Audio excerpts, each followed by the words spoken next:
Voilà, une fois qu'on importe maintenant Reactive Form Module ainsi que Form Module, donc on va au niveau de nos composants, on importe maintenant les différentes classes dont on a besoin. Alors, donc on importe From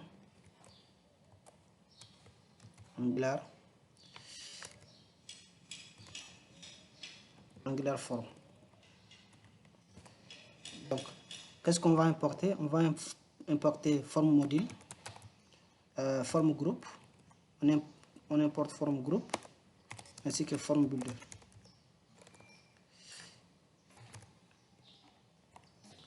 Voilà. Une fois qu'on importe Form Group ainsi que Form Builder, on va déclarer une instance de Form Group. Donc on met département, form. Donc form, c'est de Form Group. Et on va injecter Form Builder dans notre constructeur. Donc on met FB Form Group, Form Builder. Donc pour avoir une instance de ce Form Builder là. Alors,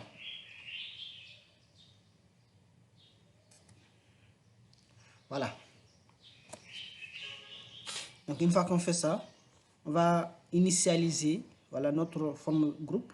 Donc pour faire cela, donc on fait this.formDep égale form this fb form group et on y passe maintenant les propriétés. Donc à partir de là, donc on va passer maintenant toutes les propriétés de notre formulaire. Alors, donc ici, il nous dit maintenant la propriété dep form n'a aucun initialisateur et n'est pas définitivement assignée dans le constructeur. Maintenant, si vous rencontrez ce problème, donc vous venez au niveau de tsconfig. Dans tsconfig, vous ajoutez la propriété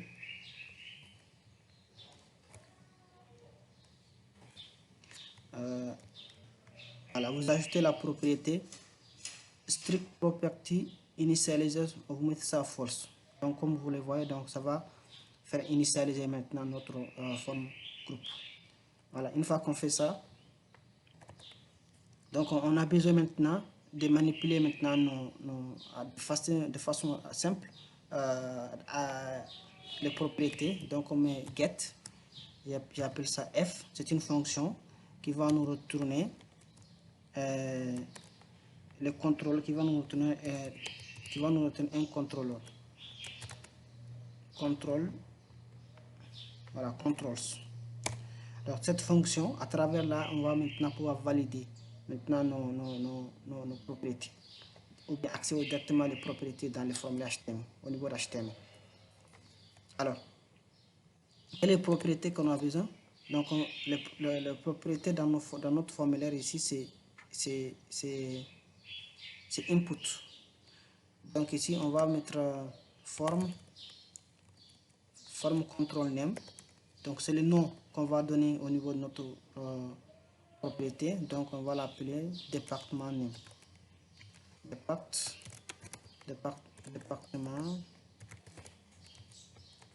Département name. Voilà. Maintenant, au niveau des formes, donc on va appeler maintenant notre form group. On va appeler form group et on l'a passé l'autre propriété. Dep. Ça s'appelle dep form. Donc dep form. Et maintenant, on va appeler ng submit.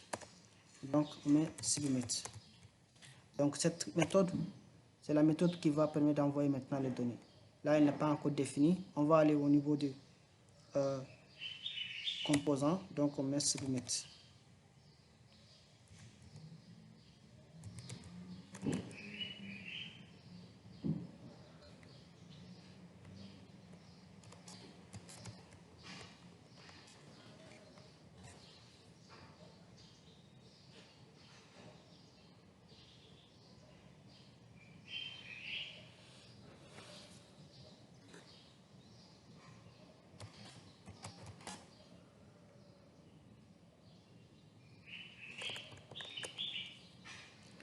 Voilà. Donc submit. Donc dans submit maintenant, on va vérifier dans un premier temps si voilà, notre formulaire est valide.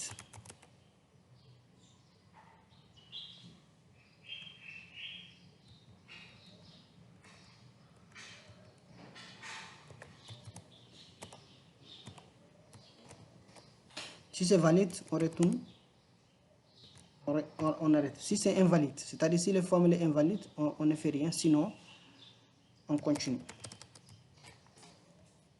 Donc ici, on va récupérer les données. Formulaire, on va récupérer le nom de notre département.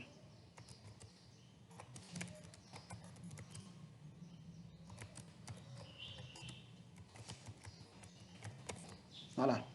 Maintenant, la propriété, comme on appelait, la propriété s'appelle département name. Département name. Donc c'est un tableau. Donc maintenant pour valider ça, donc on peut appeler une autre classe qu'on appelle validator. Donc c'est pour valider maintenant les champs en fait quoi. Donc on met validator.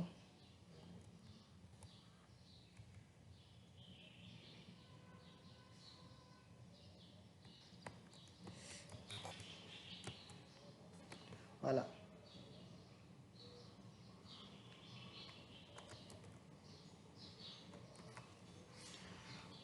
Voilà, donc name ici, donc c'est le nom qui est à ce niveau-là, c'est le nom de forme contrôleur, département name. Donc c'est les mêmes propriétés qui se trouvent au niveau de donc forme groupe, donc on mettait département name form. Voilà.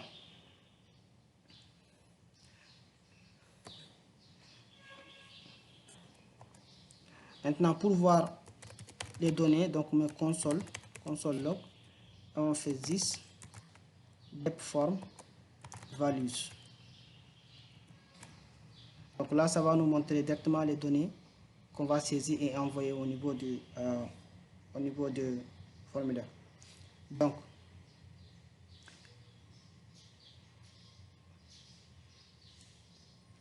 si on revient au niveau de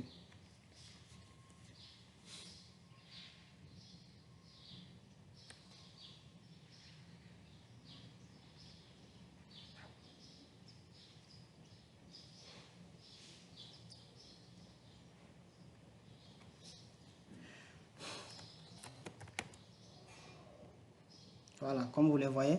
Donc dès qu'on clique, là on va récupérer maintenant les noms. Les noms qu'on a saisis, c'est-à-dire le nom du département. Donc si je mets service comptabilité,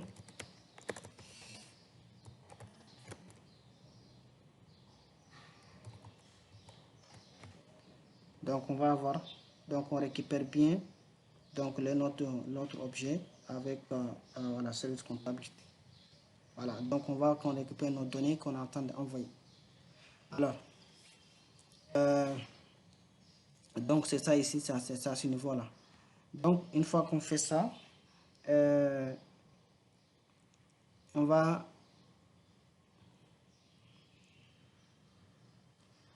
injecter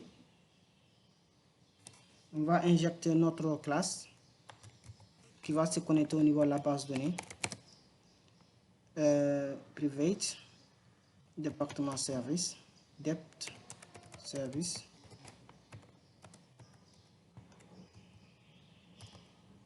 Voilà, on va importer le service département. Donc il se trouve maintenant dans le package. Voilà, donc on va importer département service. C'est notre service qui va permettre maintenant de se connecter au backend. Donc une fois qu'on a ça, qu'est-ce qu'on fait? On fait tout simplement this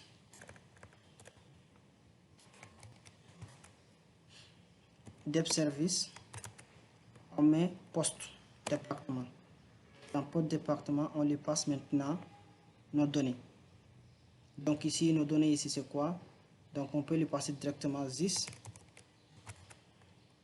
dep.value. Donc on fait une subscription dessus pour observer la réponse du serveur.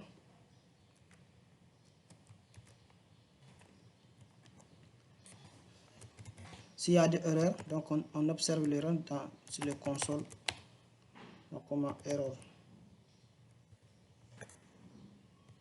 Voilà.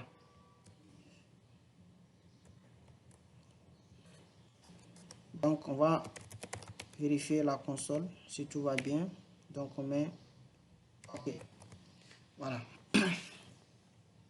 Ça veut dire que si on envoie les données et qu'on a OK, ça veut dire que voilà, notre réponse a été bien faite. Sinon, donc on va observer les erreurs voilà, de l'envoi.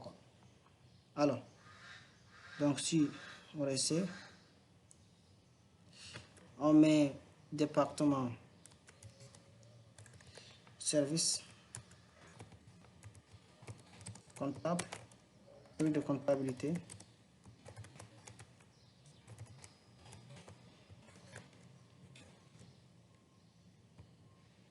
Voilà, donc on vous voyez les OK est venu, ça veut dire que notre département a été bien inséré. Donc pour les voir, donc on va observer notre classe. Donc comme vous le voyez, donc on a notre département qui est déjà envoyé. Donc le département, donc on peut envoyer autant qu'on souhaite. Service administration.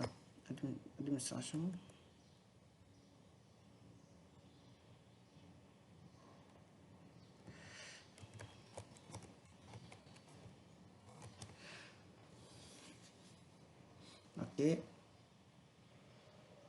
Voilà, donc comme vous le voyez, donc là on arrive maintenant à insérer, à créer les départements directement à travers un formulaire qui va nous permettre d'envoyer ça. Maintenant, une petite chose qu'on va faire, c'est d'afficher les messages d'erreur liés au niveau de validation des champs. Voilà.